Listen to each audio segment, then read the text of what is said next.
Semester number आणि paper number 5 यामधील unit number जे 2 आहे डोमेस्टिक व्हायलन्स याची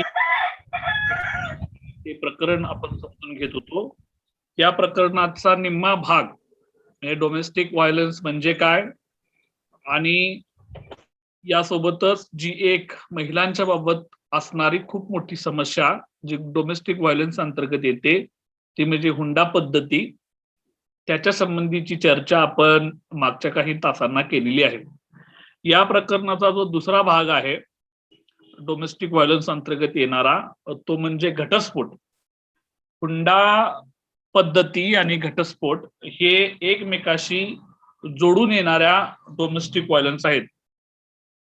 तर घटस्फोट म्हणजे काय, घटस्फोटाचा सामना नेमका कोणाला जास्त प्रमाणात करावा लागतो आणि घटस्फोटाचं स्वरूप काय आहे, घटस्फोट म्हणजे काय, घटस्फोट नेमका घडून येण्यासाठी कोणती कारणं कारणीभूत आहेत आणि ती जर घटस्फोटाचं रोखायचं असेल तर आपल्याला कोणत्या पद्धतीच्या उपाययोजना ज्या सामाजिक पातळीवर कायदेशीर पातळीवर कराव्या लागतात याची ही चर्चा आपण करणार आहोत.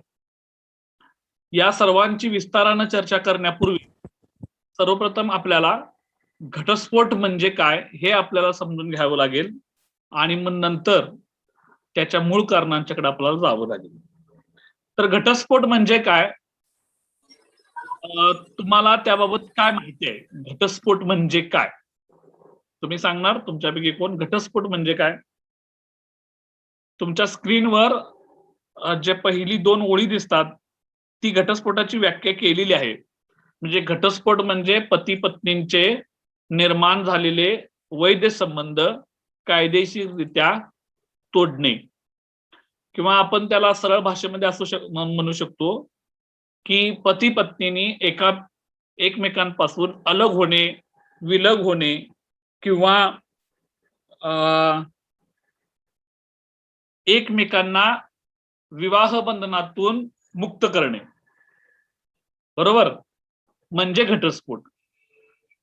भारतीय समाज व्यवस्थेमध्ये कुठल्याही धर्मातील लोकांच्या विवाहाच्या पद्धतीला खूप महत्वाचं स्थान आहे. म्हणजे आपल्याकडं विवाह हा सोहळा म्हणून साजरा केला जातो आणि त्यामुळं एकदा काय एक पुरुष आणि एक स्त्री ज्यावेळी पती पत्नी म्हणून एकमेकांच्या विवाह बंधनामध्ये बांधली जातात आणि त्यांना मान्यता दिली जाते त्यावेळी सर्वसाधारण अशी एक अपेक्षा व्यक्त केली जाते की ते एकमेकांसाठी आता ते आजीवन म्हणजे मरेपर्यंत ती एकमेकांना त्यांनी बांधून घेतलेलं आहे किंवा त्यांची जी निर्माण झालेली जोडी आहे ती इथून पुढं ती दोघं अस्तित्वात असेपर्यंत असावी, अशा पद्धतीची एक जनमानस किंवा भूमिका आपल्या समाजामध्ये आहे. आपल्याकडं घटस्फोटाकडं पाहण्याचा जो दृष्टिकोन जो आहे समाजाचा तो तितकासा काय बरा नाही, चांगला नाही. म्हणजे घटस्फोटित स्त्री असू दे अगर घटस्फोटित पुरुष असू दे, दोघांच्याकडे देखील समाज चांगल्या दृष्टिकोनातून बघत नाही. समाजामध्ये अशी धारणा आहे की एखाद्या पुरुषाने किंवा एखाद्या स्त्रीने घटस्फोट घेतला म्हणजे त्यांना त्यांचं वैवाहिक जीवन नीटपणे सांभाळ करता आलेलं नाही, याचा अर्थ त्यांच्या वागण्या बोलण्यामध्ये किंवा त्यांच्या एकूणच व्यक्तिमत्वामध्ये किंवा एकूण त्यांच्या चारित्र्यामध्ये काहीतरी कमतरता आहे, अशा पद्धतीची एक जनमानस भूमिका भारतीय समाजामध्ये आपल्याला पाहायला मिळते. याच्यातही स्पेसिफिक जर विचार करायला गेला घटस्फोटाचा बघण्याकडे दृष्टिकोन जरी पुरुषांच्याकडे जरी वाईट जरी असला तरी पुरुषांच्या तुलनेमध्ये स्त्रियांना घटस्फोटाच्या बाबतीत खूप त्रास होतो किंवा त्यांना अनेक अडचणींना सामोरं जावं लागतं किंवा त्यांना मिळणारा जो समाजामधला मान सन्मान जो आहे, तिला मिळणारा सामाजिक दर्जा जो आहे तो पुरुषांच्या तुलनेमध्ये अतिशय कमी आहे. म्हणजे स्त्रियांच्याकडे तरी अतिशय निम्न दृष्टिकोनातून घटस्फोटी स्त्रीकडे पाहण्याची प्रथा आपल्या भारतीय समाजामध्ये आहे. तरी देखील असं असलं तरी देखील घटस्फोट घेणं किंवा घटस्फोट देणं ह्या ज्या क्रिया आहेत किंवा ह्या ज्या घटना आहेत त्या अनादी काळापासून आपल्याला सुरू असलेली दिसून येते. आता फक्त फरक एवढाच आहे की घटस्फोट घेण्याचं आणि घटस्फोट देण्याचं जे प्रमाण जे आहे ते अलीकडच्या काळामध्ये मोठ्या प्रमाणामध्ये वाढलेलं दिसून येतं. आपण घटस्फोटाच्या या समस्येकडे बघत असताना आपण असंही म्हणू शकतो की घटस्फोट ही खरोखर समस्या आहे की ती काळाची गरज आहे. म्हणजे समजा खरोखरच म्हणजे सुरुवातीला ज्यावेळी आपण विवाह संबंध ज्यावेळी प्रस्थापित करतो आणि पती पत्नी म्हणून एखादा स्त्री आणि एखादी पुरुष ज्यावेळी आपल्या जीवनाला सुरुवात करतात त्यावेळी कुणाचंही असं मत नाही किंवा कुणाचंही असं मत नसतं की भविष्यात जाऊन दोघांना एकमेकांपासून वेगळं व्हायचं आहे. म्हणजे उद्देश हा चांगलाच असतो की आपल्याला पती पत्नी म्हणून वैवाहिक जीवन जगत असताना आपल्याला चांगलं जीवन जगायचं आहे आणि आयुष्यभरासाठी एकमेकाचा जोडीदार म्हणून जीवन जगायचं आहे. ही भूमिका सर्वांचीच असते, सुरुवातीपासून चांगली असते. मात्र बऱ्याच वेळा असं होतं, मग ते अरेंज मॅरेज मध्येही तसं होतं आणि लव्ह मॅरेजेस मध्येही तसं होतं. तर काय होतं की महिनाभर गेल्यानंतर 6 महिने गेल्यानंतर वर्षभर गेल्यानंतर असं जाणवायला लागतं की ज्या पती पत्नींचे एकमेकांचे वैचारिक भूमिका ज्या आहेत किंवा त्यांच्या ज्या भावभावना आहेत त्यांच्या आवडीनिवडी आहेत त्या एकमेकांपासून भिन्न आहेत आणि त्या एकमेकांपासून भिन्न असल्यामुळं तिथून पुढं त्यांना पती पत्नी म्हणून एकत्र राहणं, एका कुटुंबामध्ये राहणं, एक कुटुंब म्हणून राहणं हे काही शक्य होत नाही. मग त्यावेळी त्यांच्यासाठी एक चांगला पर्याय म्हणजे एकत्र राहून दोघांनी एकमेकांना कोसत बसण्यापेक्षा, दोघांनी एकमेकांना दुष्ण देत बसण्यापेक्षा सरळ एकमेकांपासून विलग होणं, एकमेकांपासून अलग होणं हा सर्वात त्याच्यातला मध्यम मार्ग आहे की जेणेकरून तू तुझ्या मार्गाने जीवन जग आणि दुसऱ्या मार्गाने आपापल्या मार्गाने जीवन जगेल की त्यामुळे त्याचा फायदा असा होईल की त्या दोघांचाही मार्ग चांगला लागेल आणि त्यांच्या दोघांनी एकमेकांपासून सुटका होईल. ही घटस्फोट ही त्या अनुषंगानं त्या दोघांसाठी असलेली गरज आहे. त्यामुळं घटस्फोटाचे दोन्ही बाजू आहेत. घटस्फोटाचे फायदेही आहेत आणि घटस्फोटाचे काय आहेत तोटेही आहेत. तर त्या सर्वांची आपल्याला चर्चा पुढच्या भागामध्ये करायचीच आहे. मात्र घटस्फोट म्हणजे हे एक आपल्याला लक्षात येईल की पती पत्नींचं निर्माण झालेलं जी पती पत्नी म्हणून जी कायदेशीर किंवा सामाजिक मान्यता आहे ती सामाजिक मान्यता कायदेशीररित्या मोडणं म्हणजे घटस्फोट. लक्षात घ्या. म्हणजे त्यांना विवाह बंधनातून पती पत्नी म्हणून एकमेकांची जी त्याला सामाजिक मान्यता मिळालेली आहे, जी त्याला कायदेशीर मान्यता मिळालेली आहे त्याच्यातून दोघांना एकमेकांपासून मुक्त करणं म्हणजे घटस्फोट होय. आता बघा खाली जे लिहिलेलं आहे ते खूप इम्पॉर्टंट आहे. ते काय म्हणतात की मूलतः विवाह रद्द करणे व घटस्फोट घेणे यामध्ये काय म्हणजे फरक आहे असं म्हटलं जातं. तर मूळ विवाह रद्द करण्यात विवाहच मुळी वैध झालेला नसतो. बघा हे खूप महत्वाचं आहे की ज्यावेळी आपण विवाहाकडे बघतो, विवाह ही एक काय असते दोघांनी संगनमताने केलेली एक घटना असते, त्याला कुठला कायदेशीर आधार नसतो. लक्षात घ्या, हे खूप इम्पॉर्टंट आहे, समजून घ्या की मूळ विवाह रद्द करण्यात विवाहच मुळी वैध नसतो. म्हणजे काय की विवाह आपण कायदेशीर करत नाही, विवाह आपण सामाजिक मान्यतांमुळे करतो आणि एकमेकांची गरज आहे म्हणून करतो आणि एका तो समान पातळीवर आपण काय करतो एक मिनिमम प्रोग्राम आखून केला असतो. विवाह करत असताना साधारणपणे याच्यामध्ये खास करून हिंदू विवाह पद्धतीमध्ये मुस्लिम विवाहामध्ये विवाह करार समजला जातो, लक्षात घ्या, आणि तो खूप इम्पॉर्टंट आहे, ते महत्वाचं आहे. आणि हिंदू विवाहामध्ये संस्कार म्हटला जातो. त्यामुळं विवाह जरी झाला असला पती आणि पत्नीमध्ये किंवा एका पुरुषामध्ये आणि एका स्त्रीमध्ये, तर त्या विवाहाला कायदेशीर मान्यता का नसते? कारण त्यांना माझं 100 रुपये. हा विवाह रद्द करणे व घटस्फोट घेणे यामध्ये फरक आहे. याच्या संबंधी आपण चर्चा करत होतो आणि बघत होतो. तर बघा, मूळ विवाह रद्द करण्यात विवाहच मुळी वैध झालेला नसतो. असा विवाह रद्द करण्याकरता पक्षकाराने न्यायालयाकडेच दाद मागाव्यास पाहिजे असे नाही. त्याचप्रमाणे न्यायिक पृथकता व घटस्फोट यामधील फरक घटस्फोटाची कायदेशीर व्याप्ती समजून घेण्याच्या दृष्टीने आवश्यक आहे. त्याची डिटेल आपण चर्चा ज्यावेळी घटस्फोटासाठीच्या कायदेशीर उपाययोजना आहेत त्याच्या संबंधी करत असताना आपण करू. पण एक गोष्ट तुम्हाला मी इथं समजून घेणं आपल्याला गरजेचं आहे. काय म्हटलंय या वाक्यामध्ये, की ज्यावेळी आपण विवाह संबंध प्रस्थापित करतो त्यावेळी त्या दोन कुटुंबांच्या मधील एका समान कार्यक्रमांवर किंवा समान मुद्द्यांवर आपण त्या मुलगा आणि मुलगीचा विवाह केला असतो. हा विवाह करत असताना वर्तमान समाज व्यवस्थेतील कायदेशीर तरतुदी आहेत त्याला आपण आधार मानलेला नसतो किंवा त्या कायद्याला धरून आपण विवाह केलेला नसतो. त्यामुळं किंवा तिथं आपण मध्यस्थीची आपण कोणती भूमिका केली.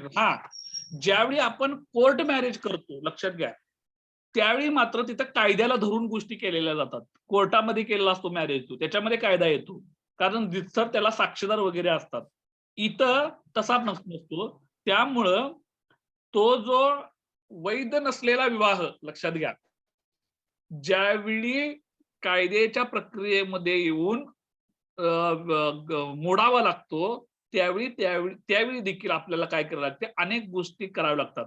त्यामुळं घटस्फोट झाल्यानंतर देखील एखाद्या पती पत्नींमध्ये जर समजा घटस्फोट झाला असतील त्यावेळी त्यांचे फक्त वैवाहिक संबंध संपुष्टात येतात. मात्र भविष्यामध्ये त्या दोघांना असं वाटलं की बाबा आपण घटस्फोट घेऊन चूक केले तर ती पुन्हा दोघं एकत्र येऊ शकतात.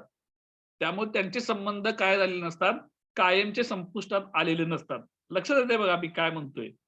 विवाहाची प्रक्रिया ती समजून घ्या की भारतीय समाज व्यवस्थेमध्ये, खास करून हिंदू समाज व्यवस्थेमध्ये विवाहाकडं एका संस्काराच्या दृष्टिकोनातून बघितलं असल्यामुळं, त्याला खूप एका उंचीवर नेऊन ठेवलं असल्यामुळं विवाह मोडत असताना त्याच्या संबंधित अनेक गोष्टींबाबत विचार केलेला असतो. आणि म्हणून घटस्फोट घेत असताना देखील अनेक गोष्टींना सामना करावा लागतो. खास करून घटस्फोटी स्त्रियांना अनेक गोष्टींचा सामना करावा लागतो, त्यांना अनेक अडचणी देखील येतात. त्यामुळं घटस्फोट समजून घेत असताना, घटस्फोट म्हणजे काय, तर ज्या पती पत्नींमध्ये वैवाहिक संबंध प्रस्थापित झालेले असतात त्यांचे संबंध कायदेशीररित्या तोडणे किंवा त्यांना विवाह बंधनातून मुक्त करणे म्हणजे घटस्फोट होय. आलं ना लक्षात? घटस्फोट म्हणजे काय? वैवाहिक संबंधांना कायदेशीररित्या तोडणे, त्यांना विवाह बंधनातून मुक्तता देणे म्हणजे घटस्फोट होय. अशा पद्धतीने आपल्याला घटस्फोटाची व्याख्या बघता येते. तुम्ही तुमच्या आजूबाजूला ज्यावेळी अशी एखादी स्त्री किंवा एखादा पुरुष, घटस्फोटित पुरुष असतो, त्याच्याकडं समाजाचा बघण्याचा दृष्टिकोन काय असतो बघा. एखाद्या घटस्फोटित स्त्रीला अनेक सार्वजनिक कार्यक्रमांमध्ये तिला बोलवलं जात नाही किंवा तिला इतर स्त्रियांना जशी मानाची किंवा त्यांना जसा मान दिला जातो तशा पद्धतीनं घटस्फोटी स्त्रीकडे बघितलं जात नाही. तिच्यावर अनेक वेळा चारित्र्याचे देखील आरोप किंवा त्या चारित्र्यावरून देखील अनेक वेळा तिला बोललं जातं. त्यामुळं घटस्फोट ही जी प्रक्रिया जी आहे ही समजून घेत असताना त्याच्या अनेक बारीक सारीक गोष्टींच्याकडे आपल्याला बघावं लागतं. मग ही जी क्रिया मात्र समाजामध्ये घडून येते तिचे दोन्हीही इम्पॅक्ट आहेत. म्हणजे मी जसं तुम्हाला सांगितलं, घटस्फोटाचे वाईटही परिणाम आहेत आणि घटस्फोटाचे चांगलेही परिणाम आहेत. ज्या दोन पती पत्नींना एकत्र राहून पुढं काही भविष्यच वाटत नसेल, दोघांचे विचार अगदी एकमेकांच्या टोकाचे असतील आणि दोघांशी एकमेकांबरोबर एका घरामध्ये राहणं अतिशय मुश्किल वाटत असेल, यांच्यासाठी घटस्फोट हा अतिशय चांगला पर्याय आहे. एकमेकांना दुष्ण देत, एकमेकांना त्रास देत एकत्र राहण्याला काहीही अर्थ नाही. त्याच्यापेक्षा कायदेशीर घटस्फोटाचा मार्ग अवलंबून दोघांनी वेगळं होणं अतिशय चांगली गोष्ट असते. त्यामुळं घटस्फोट त्या ठिकाणी फायदेशीर ठरतो. सरसकट आपल्याला घटस्फोट वाईट आहे, घटस्फोटाची प्रक्रिया चुकीची आहे असं म्हणता येत नाही. घटस्फोटाला आपल्याला दोन्ही अंगानं बघावं लागतं. तर अशा या घटस्फोटाचा नेमकी कारणं कोणती आहेत त्याचा आपण अभ्यास करूया. त्या कारणांचा आढावा घेण्यापूर्वी आपल्याला डोमेस्टिक व्हायलन्स आणि घटस्फोट याचं पहिल्यांदा आपल्याला कोरिलेशन काय लावता येतील का बघूया. म्हणजे आता डोमेस्टिक व्हायलन्स म्हणजे आपण बघितले पहिल्या भागामध्ये, तर डोमेस्टिक व्हायलन्स म्हणजे काय, घरातीलच व्यक्तींनी काय करणे, मारणे, त्रास देणे किंवा आणि कुठल्या पद्धतीची ऍक्टिव्हिटी करणे. त्या कुठल्या कुठल्या आहेत डोमेस्टिक व्हायलन्स मध्ये आपण 30-35 यादीच बघितलेली आहे की कोणत्या बाबींना आपण डोमेस्टिक व्हायलन्स असं म्हणतो. मग घटस्फोटाचा आणि डोमेस्टिक व्हायलन्सचा काय संबंध आहे, तर हिंसाचार घडल्यानंतर घटस्फोटाच्या घटना घडलेल्या आहेत. एखाद्या स्त्रीला किंवा पुरुषाला, आपण दोघांनाही म्हणू शकतो, जर समजा अशा डोमेस्टिक व्हायलन्सला जर बळी पडत असेल ती व्यक्ती किंवा तो पुरुष, तर त्याची पुढची परिणिती म्हणजे काय होऊ शकतं, दोघांनी घटस्फोट मिळवणं किंवा दोघांनी एकमेकांपासून अलग राहणं. त्यामुळं घटस्फोटाचा आणि डोमेस्टिक व्हायलन्सचा असा आपल्याला संबंध प्रस्थापित करता येऊ शकतो. तर अशा या घटस्फोटाची आपण एकूण 10 कारणं, याच्याही पेक्षा अनेक कारणं आहेत, आपण इमॅजिन करू शकत नाही अशा पद्धतीची कारणं आहेत, लक्षात घ्या आपल्याकडे. मात्र मेजर जी कारणं आहेत जी जगभरामध्ये आपल्याला बघायला मिळतात, त्याच्यात ती 10 जी नेमकी कारणं कुठली आहेत ती आपण इथं आता बघूया विस्तारानं. पहिलं कारण आहे ते म्हणजे विवाहबाह्य संबंध. घटस्फोटाचं मेजर कारण आहे हे. म्हणजे एकदा का पती पत्नी म्हणून समाज मान्यता घेतली आणि ती विवाह बंधनामध्ये अडकली, ती विवाह बंधनामध्ये एकत्र आल्यानंतर पती किंवा पत्नी दोघांचीही, समजा दोघांपैकी कुणाचंही एकाचं जर समजा पर स्त्री किंवा पर पुरुषाची विवाहबाह्य संबंध असतील, तर पती किंवा पत्नीनं ते जर सिद्ध केलं तर त्यांना घटस्फोट घेता येऊ शकतो. म्हणजे विवाहबाह्य संबंध हे घटस्फोटाचं महत्वाचं कारण आहे. त्याची परिणिती म्हणजे पुढचा स्टेप काय असं ते सांगू शकतो की आम्ही दोघं पती पत्नी आहोत, मात्र माझ्या नवऱ्याचं किंवा माझ्या पत्नीचं विवाहबाह्य संबंध आहेत, ती माझ्याशी किंवा तो माझ्याशी एकमेकाशी एकनिष्ठ राहू शकत नाहीत, तर दोघांनाही वेगळं होण्याचा मार्ग आहे. तसं कायदेशीर तरतूद आहे. जर दोघांचंही एकमेकांचं पैकी कुणीही एकानं हे सिद्ध केलं की ह्या विवाहबाह्य संबंध, त्यांना कायदेशीर घटस्फोट मिळू शकतो. हे त्याचं पहिलं कारण आहे. 2 नंबरचं कारण आहे पैसा. पैसा हे खूप मॅटर किंवा महत्वाचं कारण आहे दोघांच्या संबंधामधलं, की जर समजा पती पत्नींमध्ये जर पैशांवरून जर भांडणं होत असतील किंवा दोघेही कमवणारे असतील, आता ज्यावेळी पती पत्नी म्हणून ज्यावेळी संबंध प्रस्थापित होतात त्यावेळी कुटुंब म्हणून ते दोघांचं कुटुंब असतं. म्हणजे पत्नीनं मिळवलेल्या पैशावर पतीचाही तेवढाच अधिकार असायला पाहिजे. हे जसं आपण मान्य करतो आणि समाजामध्ये हे मान्य आहे, म्हणजे ह्याला समाज मान्यता आहे की पत्नी समजा नोकरी करत असेल तर तिचा सगळ्याच्या सगळ्या पैशावर नवऱ्याचा अधिकार असतो. मात्र हीच गोष्ट जर नवरा काम करणारा असेल आणि पत्नी जर समजा घरकाम करत असेल किंवा घरातलं सगळं बघत असेल, तर त्या नवऱ्याच्या पैशावर बायकोचा तेवढाच अधिकार असायला पाहिजे. मात्र आपल्या समाजामध्ये नवरा समजा बाहेर काम करत असेल, तो पैसा कमवून आणत असेल, तर त्याच्या उत्पादनाला किंवा तो मिळवणाऱ्या पैशाला आपल्याकडे किंमत आहे किंवा त्याने मिळवलेले पैसे हे कुटुंबाचं एकूण उत्पन्न म्हणून ग्राह्य धरलं जातं.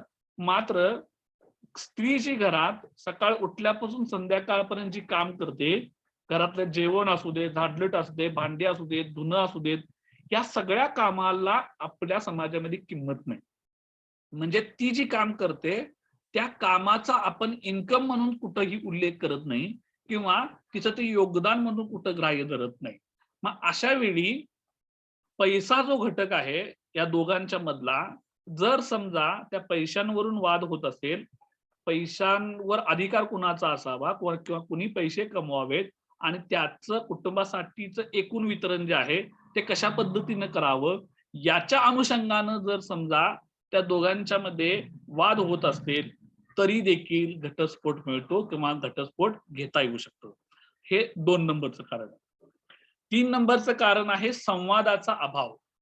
लग्न झाल्यानंतर एकत्र राहत असताना देखील दोघांमध्ये वारंवार भांडण होत असतील, दोघांमध्ये नेहमी संवाद होत नसेल किंवा दोघं एकमेकांची काळजी घेत नसेल, एकमेकांशी बोलत नसतील आणि हे दीर्घकाळ त्यांचं चाललं असेल तर दोघांना एकमेकांपासून घटस्फोट घेता येऊ शकतो. आता ही सगळी कारणं आहेत ती दोघांना एकमेकांशी लागू पडतात. लक्षात घ्या. हे काय केवळ स्त्रियांनाच लागू पडतात आणि पुरुषांना नाही अशातला भाग नाही. ही दोघांच्यासाठी तितकीच कारणीभूत ठरणार आहे. संवादाचा अभाव हे 3 नंबरचं कारण. 4 नंबरचं कारण आहे सतत होणारे वादविवाद. आता दोघांच्या मध्ये जर संवाद नसेल तर त्याची परिणती पुढची उठते, म्हणजे दोघांमध्ये भांडणं होतात. आता आपल्याकडे एक साधारण जे चित्र दिसतं ते म्हणजे जो वाद जो आहे त्याच्यावर डॉमिनन्स नेहमी नवरा करतो आणि दोघांमध्ये नेहमी जर भांडणं होत असतील, दोघांमध्ये नेहमी कुठल्या ना कुठल्या कारणांवरून जेवणात मीठ जास्त झालं, जेवणात मीठ कमी झालं, जेवणच चांगलं झालं नाही, माझे कपडे व्यवस्थित धुतले नाही आणि अनेक कारण असतील. म्हणजे ते काही एक कारण नाही, भयानक कारण आहेत की दोघांमध्ये वाद होण्याचे आणि ते वाद कुठल्याही कारणानं होऊ शकतात. तर असे जे होणारे वाद आहेत ते जर सतत होत असतील तरी देखील दोघांना एकमेकांपासून विलग होण्याचा मार्ग आहे तो म्हणजे घटस्फोट. त्याच्याही अनुषंगाने घटस्फोट घेता येऊ शकतो. 5 नंबरचं कारण ते खूप इंटरेस्टिंग आणि मजेशीर पण आहे. वजन किंवा जाडी वाढणे. लग्न करत असताना अतिशय सुंदर, देखणी, आखीव रेखीव असणारी स्त्री 1-2 वर्षामध्ये जाड झाली तर मला तिच्याशी काय राहता येत नाही, संबंध प्रस्थापित करता येत नाही किंवा मला ती आता आवडत नाही. हे कारण आहे आपलं घटस्फोटाचं, हे समजून घे. दोघांची एकमेकांची जाडी वाढले, ती एकदम बारीकच आहे. या कारणामुळे देखील घटस्फोट मोठ्या प्रमाणावर होतात समाजामध्ये. कुठल्यामुळं? लग्नाच्या आधी बारीक होती, आता खूप मोठी जाड झाल्या, मला ती आता आवडत नाही, मला तिला 4 चौकात घेऊन जाता येत नाही. या कारणासाठी देखील मग या कारण म्हणजे काय, या कारणाने भांडणं होतात. लक्षात घ्या. तू चांगली दिसत नाही, तू राहतच नाही चांगलं, तू ड्रेस चांगलं घालत नाहीत, अशी अनेक कारणं होतात. त्यामुळे वजन आणि जाडी वाढणं हे देखील घटस्फोटाचं महत्वाचं कारण आहे. 6 नंबरचं कारण आहे ते म्हणजे दोघांनीही एकमेकांकडून अवास्तव अपेक्षा ठेवणे. म्हणजे ज्यावेळी आता ते अनेक वेळा बरंच होतं तसं, ज्यावेळी प्रेमविवाहामध्ये हे तर खूप मोठं कारण आहे प्रेमविवाहामध्ये मोडण्यामध्ये, की जर समजा लग्नाच्या आधी ज्यावेळी कॉलेजमध्ये असतील किंवा कामाच्या ठिकाणी असतील तर एकमेकांच्या त्या लग्नाच्या आधीचा जो कालावधी असतो प्रेमविवाहामध्ये तो कसा एकमेकांपासून लांब असतात, सहवास कमी असतो, त्यामुळं एकमेकांशी त्यावेळी बोलणं खूप होतं. मी तुझ्यासाठी असं करीन, तसं करीन, ह्या गोष्टी त्या सगळ्या गोष्टी चालू असतात. मात्र एकदा का लग्न झालं आणि संसार सुरू झाला त्यावेळी अनेक वास्तव गोष्टींना सामोरं जावं लागतं.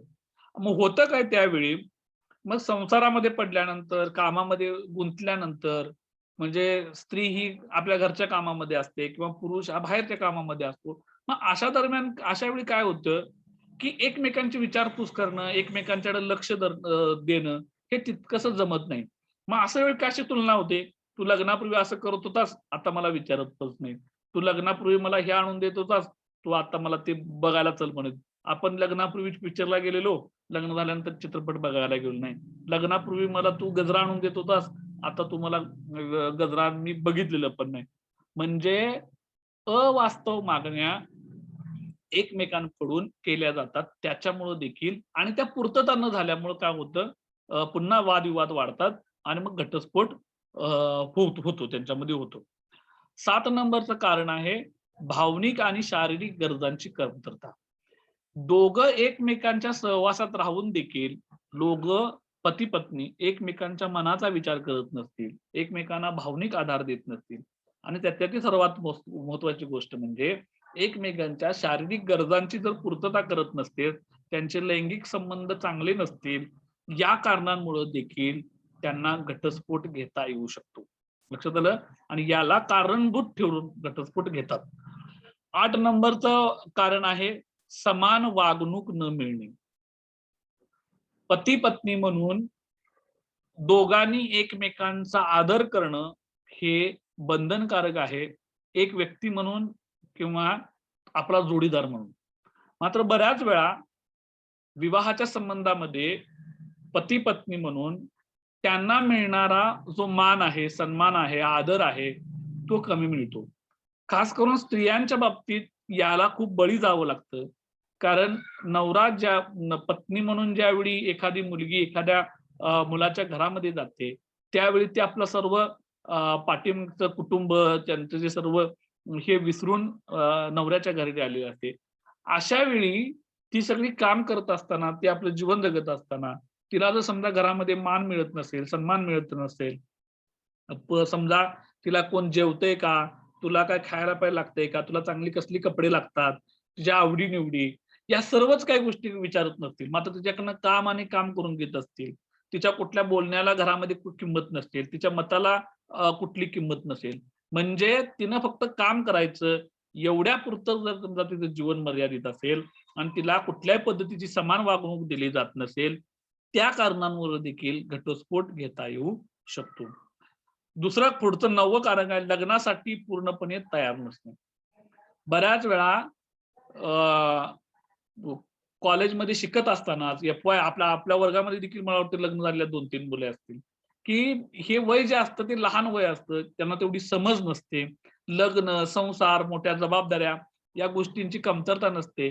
पण आपल्याकडे कसं मुलगी आहे, एकदाच लग्न होऊन आपल्या डोक्यावरून रिकामं झालेलं बरं. हा अप्रोच असल्यामुळं लहान वयातच मुला-मुलींची लग्न देतात आणि मग लहान वयामध्ये या सगळ्या जबाबदाऱ्यांची जाणीव नसते आणि मोठ्या जबाबदाऱ्या पडल्या की त्यांना तो आपला संसार, आपलं जीवन याच्यामध्ये सामंजस्य घडवून आणणं प्रचंड मोठं कमी जातं, अवघड जातं. मग अशा वेळी काय होतं की घटस्फोटाशिवाय पर्याय नसतो आणि मग खूप प्रचंड मोठा त्रास होतो. त्यामुळं लग्नासाठी परिपूर्ण नसणं हे देखील एक मोठं कारण आहे. आणि शेवटचं आणि 10वा प्रकार म्हणजे सर्व प्रकारचे अत्याचार, की ज्याच्यामध्ये आम्ही ज्या आधी हिंसाचाराच्या ज्या घटना सांगितल्या त्या सर्वांचा कारणीभूत ठरतात की घटस्फोट घ्यायला. तुम्ही कुठल्याही पद्धतीच्या स्त्रियांच्यावर किंवा आणि कुणावर, पुरुषांच्यावर पण अत्याचाराच्या अलीकडे घडण्या आहेत, त्या जर होत असतील तर घटस्फोट घेता येऊ शकतो. लक्षात घ्या. घटस्फोट घ्यायला ही एवढी सगळी कारणं कारणीभूत आहेत आणि घटस्फोटाचे पॉझिटिव्ह आणि निगेटिव्ह हे दोन्ही परिणाम आहेत. अलीकडच्या काळामध्ये भारतासारख्या देशामध्ये घटस्फोट मोठ्या प्रमाणावर वाढताना आपल्याला दिसून येते. त्याची कारणं भिन्न भिन्न आहेत. ही झाली मेन कारणं. आता आपल्याला 1 मिनिट राहिलाय. पुन्हा जॉईन सांगायचं आहे की घटस्फोट जे आहे, क्रिया जी आहे ती आपल्याला दोन्ही अंगाने समजून घेता येऊ शकते आणि अलीकडच्या कालावधीमध्ये घटस्फोटाचं प्रमाण आपल्या भारतामध्ये वाढलेलं दिसतं. याचं खरं कारण म्हणजे मुलींमध्ये स्वतःकडे बघण्याचा बदललेला दृष्टिकोन. म्हणजे ती देखील एक व्यक्ती आहे, ती देखील एक माणूस आहे आणि तिला देखील स्वतंत्र जीवन जगण्याचा अधिकार आहे आणि त्यामुळं जर तिच्यावर अन्याय अत्याचार होत असेल, तिच्यावर संशय घेतला जात असेल, तर दोघांनी मारून मुटकून एकत्र संसार करण्यापेक्षा संस्काराच्या नावाखाली आपलं कुटुंब वाचवायला पाहिजे, आपल्या मुलाबाळांचा सांभाळ करायला पाहिजे, माझ्या पै पाहुण्यांना काय होईल, माझ्या घरच्यांना काय होईल असा विचार न करता मी एक व्यक्ती आहे आणि मला होणारा त्रास हा अतिशय महत्वाचा आहे आणि मग त्याला जर मी बळी जात असेल तर मग मी घटस्फोट सर्वात चांगला पर्याय आहे. म्हणून आज घटस्फोटाचं प्रमाण आपल्याला वाढलेलं दिसते. पूर्वी घटस्फोट का दिसत नव्हतं कारण स्त्रिया ह्या बोलतच नव्हत्या. नवऱ्यानं मारलं आणि पावसानं धोडपलं तर दाद कुणाकडे मागायची असे आपल्याकडे वाक्यप्रचार आहेत आणि त्याला सामाजिक मान्यता आहे. म्हणजे नवऱ्यानं मारलं तर दाद कुणाकडे मागायला जाईल.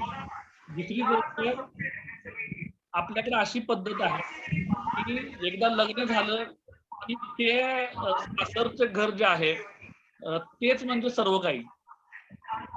माहेरच्या आपल्याला तशा पद्धतीचे म्हणजे जरी गेलं बिंदास तो देख भाई तीनों जाने हा काय नाही सर. तर आपल्याकडे माहेरचं जे काय तिच्यासाठी जे असणारं स्थान जे आहे ते लग्न झाल्यानंतर तिचं बरचसं कमी होतं. तिच्या अधिकारावर तिथल्या कमी येतात. त्या सगळ्याचा परिणाम असा होतो की तिला मग ती इकडची पण राहत नाही मग तिकडची पण राहत नाही आणि मग जर घटस्फोट जर एखाद्या स्त्रीनं जर घेता आला नाही समजा आणि ती जर सर्व काही मारून मुटकून सहन करत असेल तर त्याचं पर्यवसन म्हणजे आत्महत्येमध्ये होतं. लक्षात घ्या. म्हणजे ती समजा जर वेळेत तिनं त्या सगळ्या गोष्टींवर काही उपाय काढला नाही तर ती फ्रस्ट्रेट ही व्हायला लागते. एक तर ती स्वतः आत्महत्या करते किंवा ती घरातली माणसं तिला मारून टाकतात. त्यामुळं घटस्फोट हा त्या बाबतीत खूप चांगला पर्याय आहे विभक्त होण्याचं. तर त्याच्या दोन्ही अंगाने आपल्याला आजच्या तासाला आपण जे घटस्फोट होण्यापूर्वी जी विवाहाची प्रक्रिया आहे ती विवाहाची प्रक्रिया समाजामध्ये कशा पद्धतीनं होते आणि याला कशा पद्धतीनं मान्यता मिळते. प्रत्येक धर्मागणे विवाहाच्या पद्धती कशा आहेत त्याच्या संबंधी कायदे कोणकोणते आहेत आणि प्रत्येक धर्मांतर्गत घटस्फोटाची कशी तरतूद करण्यात आलेली आहे याची चर्चा आपल्याला या भागामध्ये करायची आहे.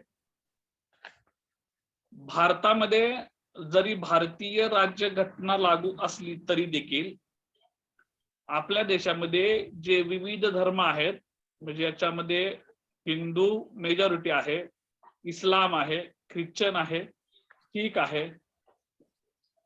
आतमध्ये बौद्ध धर्म आहे. हे वेगवेगळ्या धर्मांना वेगवेगळे कायदे त्यांच्या धर्मांतर्गत जे रीतिरिवाज परंपरा आहेत त्याच्या पद्धतीनं लागू आहेत. अशी एक जोरदार मागणी आहे की विवाह विषयक आणि घटस्फोटासंबंधी जे कायदे आहेत त्या सर्व कायद्यांमध्ये एक वाक्यता असावी. सर्व कायदे हे समान असावेत. पण अजूनपर्यंत तरी आपल्या देशामध्ये सर्व धर्मीयांसाठी विवाह विषयक आणि घटस्फोटासंबंधी समान असा कायदा अस्तित्वात नाही. म्हणून अनेक वेळा ज्या समान नागरी कायद्याची मागणी केली जाते, लक्षात घ्या पुन्हा एकदा मी वाक्य सांगतो, अनेक वेळा आपल्या देशामध्ये ज्या समान नागरी कायद्याची मागणी केली जाते तो समान नागरी कायदा हा वेगवेगळ्या धर्मातल्या असणाऱ्या वेगवेगळ्या कायद्यासंबंधी आहे. खास करून हिंदू आणि इस्लाम, ख्रिश्चन, पारशी या वेगवेगळे धर्म आहेत त्यांच्यासाठी वेगवेगळे त्यांचे कायदे आहेत. ते सर्व कायदे रद्दबातल ठरवावेत आणि सर्व धर्मांसाठी एकच कायदा लागू व्हावा अशा पद्धतीची मागणी केली जाते. ती मागणी म्हणजे समान नागरी कायद्याची मागणी. आता आपण काल जी चर्चा केली होती घटस्फोट आणि त्याच्या संबंधी घटस्फोटाची कारणे कोणकोणती आहेत त्याची अनेक कारणं आहेत हेही देखील आपण बघितलं. मात्र घटस्फोट मिळताना तुम्हाला सहजासहजी मिळत नाही. त्या धर्मांतर्गत असणारे घटस्फोटासंबंधीचे जे कायदे आहेत त्याला अनुसरून काय केले जातात, घटस्फोट दिले जातात किंवा तशाच पद्धतीने घटस्फोट मिळतात. म्हणून आपल्याला या भागामध्ये जे विवाह संबंधीचे कायदे करण्यात आलेले आहेत ते कायदे आपल्याला अभ्यासायचे आहेत. आणि या कायद्याअंतर्गत काय केलेलं आहे म्हणजे विवाहासाठीच्या पूर्वीच्या अटी कोणत्या आहेत, कोणत्या लोकांना विवाह करता येतो, आणि त्यासोबतच तो विवाह जर मोडायचा असेल किंवा घटस्फोट घ्यायचा असेल तर त्यासाठी कोणकोणत्या आवश्यक गोष्टी आहेत याची सर्व तपशीलवार माहिती या सर्व धर्मांच्या धार्मिक विवाह कायद्याअंतर्गत केली जाते. भारतामध्ये ज्यावेळी भारताला स्वातंत्र्य मिळालं त्यावेळी 1955 साली सर्वप्रथम हिंदू मॅरेज ऍक्ट 1955 साली संमत करण्यात आला. तर किती साली? 1955 साली. त्याला हिंदू मॅरेज ऍक्ट असं म्हणतात. हा कायदा जम्मू काश्मीर वगळता भारतातील तसेच परदेशातील सर्व हिंदू, लक्षात घ्या, हा हिंदू मॅरेज ऍक्ट 1955 म्हणजे 1955 सालचा जो कायदा आहे तो कायदा भारतातील जम्मू काश्मीर वगळता भारतातील सर्व हिंदू आणि परदेशातील जे हिंदू धर्मीय लोक आहेत तसेच जैन धर्म, बौद्ध धर्म आणि शीख धर्माच्या लोकांना लागू राहील. हिंदू मॅरेज ऍक्ट कुणाकुणा लागू आहे? काय सांगितलं मी? हिंदू मॅरेज ऍक्ट जम्मू काश्मीर मधले लोक वगळता भारतातील हिंदू, परदेशातील हिंदू तसेच भारतातील जैन धर्मीय लोक, बौद्ध धर्मीय लोक आणि शीख धर्मीय लोक यांना हिंदू मॅरेज ऍक्ट लागू आहे. लक्षात घ्या. इस्लाम, फारसी, ख्रिश्चन यांना हिंदू मॅरेज ऍक्ट लागू होत नाही. आता गेल्या वर्षी 370 कलम रद्द केल्यामुळं जम्मू काश्मीरला पण जो विशेष राज्याचा दर्जा देण्यात आलेला होता तो देखील काढून घेतलेला आहे. त्यामुळं हा हिंदू मॅरेज ऍक्ट जो आहे तो गेल्या वर्षीपासून जम्मू काश्मीर राज्यामध्ये देखील लागू आहे. आम्हाला आणि खास करून मुलींना या सर्व कायद्यांची माहिती असणं गरजेचं आहे, कारण तुमच्या भविष्य काळामध्ये कोणत्या गोष्टींना तुम्हाला सामोरं जावं लागेल हे काही सांगता येत नाही. म्हणून सर्वच मुलींनी हे मॅरेज ऍक्ट जे आहेत हे समजून घेणं गरजेचं आहे. तुम्ही परीक्षेसाठी जरी नाही समजून घेतला तर तुमच्या पर्सनल लाईफच्या संदर्भात समजून घेणं अत्यंत गरजेचं आहे. त्यामुळं घटस्फोटाची मीमांसा करत असताना हा कायदेच आपण सर्व पद्धतीने समजून घ्या. आणि हे कायदे समजून घेत असताना मग घटस्फोट तुम्हाला आणखी कुठल्या कारणासाठी मिळू शकतो, लग्न कधी होतं, केव्हा मान्य आहे, ह्या सर्व गोष्टी आपल्याला समजतील. मग हिंदू मॅरेज ऍक्ट प्रमाणे विवाह करण्यासाठी कोणकोणत्यांच्या तरतुदी आहेत. जर हिंदू स्त्री पुरुषांना लग्न करायचं असेल तर कोणत्या गोष्टींची पूर्तता करावी लागते हे या कायद्यामध्ये स्पष्टपणे नमूद करण्यात आलेलं आहे. त्या कुठल्या कुठल्या अटी आहेत त्या आपण एक एक बघू. पहिली अट आहे विवाहाच्या वेळी वधूवरास अगोदरचा पती किंवा अगोदरची पत्नी असता कामा नये. म्हणजे जेव्हा लग्न होतं त्यावेळी त्या लग्नातील नवरा किंवा नवरी यांचं पूर्वी विवाह असता कामा नये. लक्षात घ्या. लग्न होताना विधवा विवाहाचा किंवा दुसऱ्यांदा विवाह करताना त्याच्या अटीनंतरच्या वेगळ्या आहेत. मात्र ज्यावेळी जे एखाद्या मुलग्याचं किंवा मुलगीचं नवीन लग्न होतंय असं म्हणून सांगतात आणि ते जर दडवून ठेवलं असेल दोघांनीही, समजा मुलग्याचं आधी लग्न झालेलं असेल आणि ते सांगितलं नाही वधू पक्षाला, किंवा मुलीचं आधी लग्न झालं असेल आणि ते सांगितले नाही वर पक्षाला, त्यानंतर झालेला आणि अशा स्थितीमध्ये जर लग्न झाले असेल तर त्या लग्नाला कायदेशीर मान्यता नाही. लक्षात घ्या. त्या लग्नाला कायदेशीर मान्यता नाही. म्हणून विवाहाच्या वेळी वधू आणि वर हे दोघांनाही लग्नाच्या आधी ते पती किंवा पत्नी असता कामा नये. दुसऱ्याची 2 नंबरची तरतूद, विवाहाच्या वेळी वधूवरांपैकी कोणीही मनोदौर्बल्यामुळे विवाहास संमती देण्यास असमर्थ असता कामा नये. म्हणजे विवाहाच्या वेळी पती किंवा पत्नी, वर किंवा वधू ही मानसिक दृष्ट्या सुदृढ असली पाहिजे. ती तिच्या स्वतःच्या मनानं लग्नास तयार झाली पाहिजे.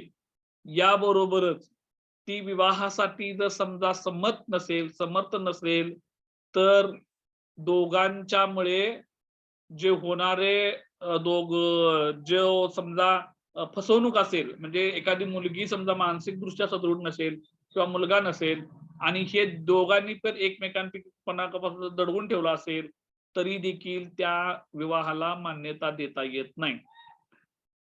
पुढचा आहे, संमतीसाठी समर्थ असल्यास मनाच्या असमतोलामुळे विवाह करण्यास व प्रजोत्पादनास असमर्थ असता कामा नये. यासोबतच पती किंवा पत्नी म्हणजे मुलगा किंवा मुलगी ही पुढचे लग्न झाल्यानंतर प्रजोत्पादन करण्यास ते शारीरिक दृष्ट्या सक्षम असले पाहिजेत. ते असमर्थ असता कामा नये, अथवा त्याला किंवा तिला वारंवार बुद्धिभ्रमाचे किंवा अपस्माराचे झटके येता कामा नयेत. या सर्वांचा एकच अर्थ असा आहे की वधू आणि वर दोघही शारीरिक दृष्ट्या, मानसिक दृष्ट्या ही चांगली सुदृढ आणि सक्षम असली पाहिजेत. लक्षात घ्या, हा हिंदू मॅरेज ऍक्ट मधला दुसरा कायदा आहे किंवा दुसरा अट आहे.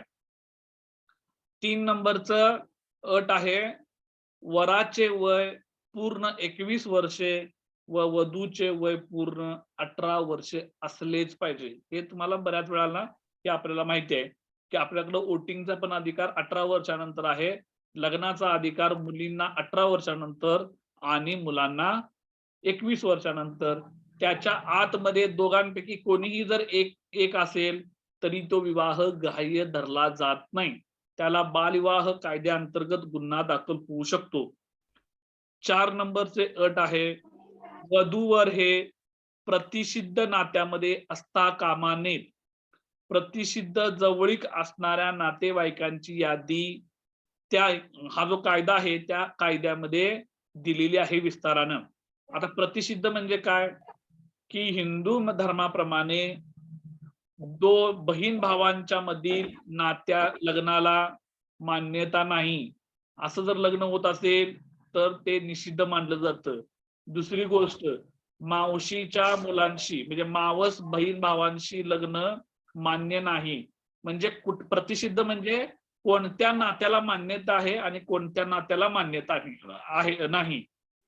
हे दोन धर्म त्या धर्मांतर्गत वेगवेगळे नियम आहेत.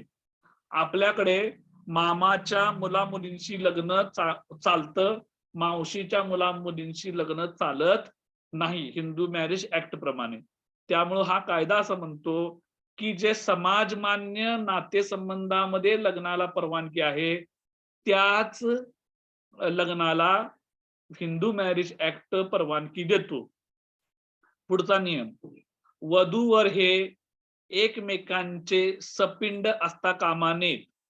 कोणते नातेवाईक एकमेकांचे सपिंड ठरतील हे समजण्याच्या दृष्टीने सपिंड शब्दाची व्याख्या या अधिनियमामध्ये म्हणजे जो हिंदू मॅरेज ऍक्ट आहे त्याच्यामध्ये देण्यात आली. वास्तविक पाहता हे जे वरचा जो आहे सपिंड म्हणजे एकाच कुटुंबातील कोणकोणत्या नातेसंबंधाशी लग्न करण्याला परवानगी आहे किंवा परवानगी नाही हे मान्य करणं किंवा त्याला परवानगी देणं किंवा परवानगी नाकारणं याच्या अनुषंगाने येतं ते असे हे कायदे आहेत. आता या कायद्याअंतर्गत बघा दुसरी गोष्ट, आता ह्या ज्या मेजर अटी आहेत ते तुम्हाला मी सांगितल्या. हिंदू धर्मामध्ये त्याच जातीतील लग्नाला परवानगी आहे असं कायदा मानत नाही. म्हणजे हिंदू मॅरेज ऍक्ट जो आहे तो कोणत्याही जाती धर्मातील मुला मुलींशी लग्नाला मान्यता देतो. लक्षात आलं ना?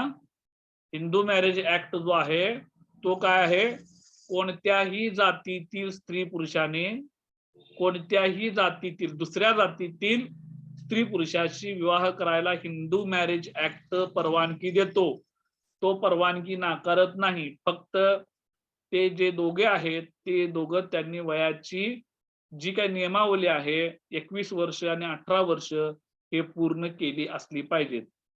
हिंदू मॅरेज ऍक्ट प्रमाणे ती व्यक्ती कोणत्या धर्माची आहे, कुठल्या भाषेची आहे, कुठल्या जातीची आहे याचा विचार केला जात नाही.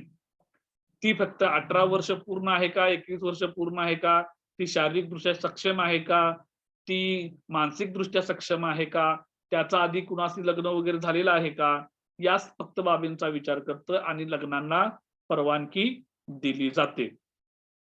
मग अशा ह्या हिंदू मॅरेज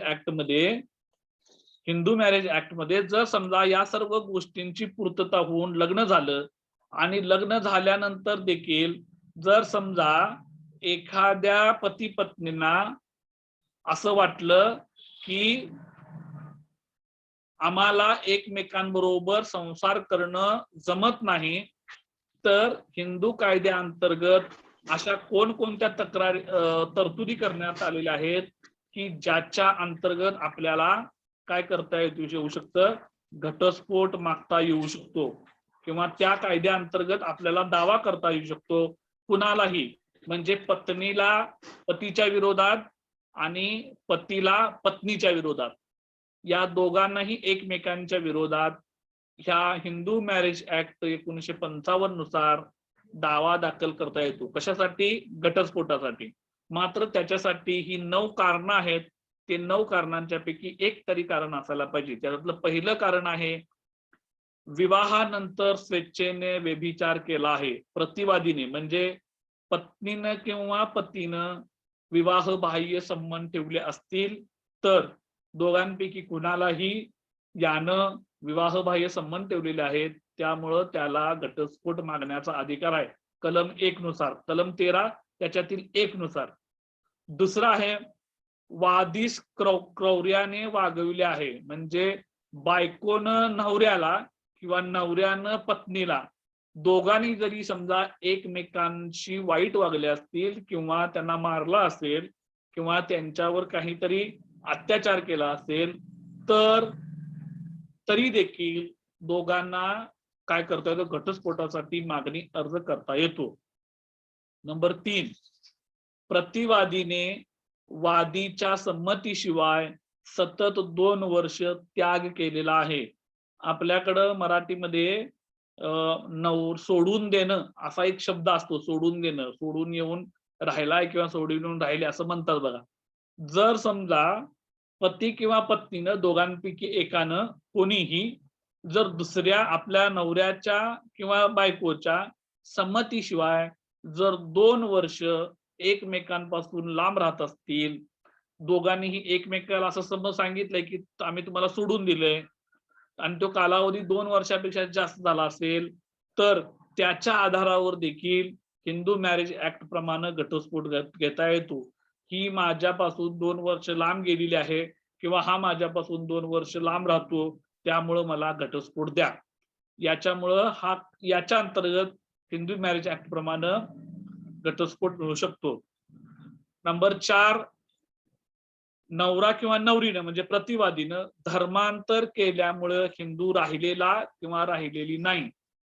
जर समजा एकदा का तुमचं हिंदू मॅरेज ऍक्ट प्रमाणे लग्न झालेलं असेल, मात्र तुमच्या नवरा आणि नवऱ्यांपैकी दोघांपैकी कुणीही स्वतःच्या इच्छेनं जर समजा धर्मांतर केलेलं आहे दुसऱ्या आपल्या बायकोची किंवा नवऱ्याची परवानगी न घेता, आणि जर समजा दुसऱ्याची त्याला विरोध असेल, म्हणजे पूर्वीची समजा ती हिंदू आहेत आणि त्यातल्या थोड्या दिवसानंतर लग्न झाल्यानंतर समजा नवऱ्यानं पत्नीच्या विरोधामध्ये समजा ख्रिश्चन धर्म स्वीकारला, बौद्ध धर्म स्वीकारला किंवा इस्लाम धर्म स्वीकारला, तरी देखील पत्नीला नवऱ्याच्या विरोधात यानं माझ्या संमतीशिवाय हा धर्म स्वीकारलेला आहे, तो आता हिंदू राहिलेला नाही, तो आता मुस्लिम झालेला आहे किंवा ख्रिश्चन झालेला आहे किंवा आणखी दुसरा कुठला झालेला आहे, तर मला त्याच्याशी राहायचं नाही, त्या आधारावर मला घटस्फोट पाहिजे.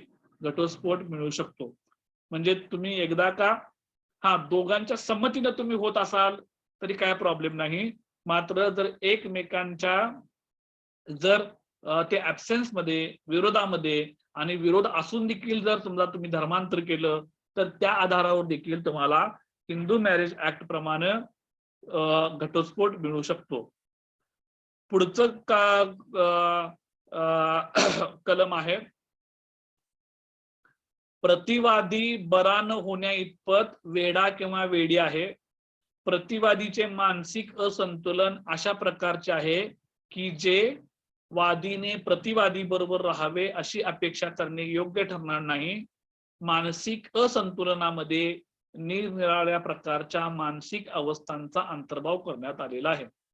समजा लग्न झाल्यानंतर थोड्या दिवसानंतर लग्नाच्या आधी सगळं व्यवस्थित आहे, मात्र लग्न झाल्यानंतर पती किंवा पत्नीला समजा दोघांपैकी एक मानसिक दृष्ट्या त्यांचं संतुलन नाही, ते पुढं किंवा त्याला आपण वेडं झालं असंही म्हणू शकतो. दुसरी बाजूला किंवा ते भविष्यामध्ये बरं होण्याची शक्यता पण नाही, अशी जर परिस्थिती निर्माण झाली असेल तर त्या आधारावर देखील हिंदू मॅरेज ऍक्ट प्रमाणे घटस्फोट घेता येऊ शकतो. त्यामुळं लग्नानंतर देखील म्हणजे पती पत्नी या दोघांपैकी सक्षम असणं, मानसिकदृष्ट्या संतुलित असणं गरजेचं आहे. त्या आधारावर काय घेता येऊ शकतो, घटस्फोट घेतो. सक्षम नसेल तर घटस्फोट घेता येतो. पुढचं आहे भयंकर व असाध्य स्वरूपाचा कुष्ठरोग झालेला आहे. मानसिक असंतुलनाबरोबर समजा त्याला एक कुष्ठरोग झाला असेल तर त्याच्याही आधारावर लग्नानंतर होऊ शकतं, कुणाच्या काय हातामध्ये नाही, तर त्याच्याही आधारावर आपल्याला या कायद्यांतर्गत घटस्फोट मिळतो.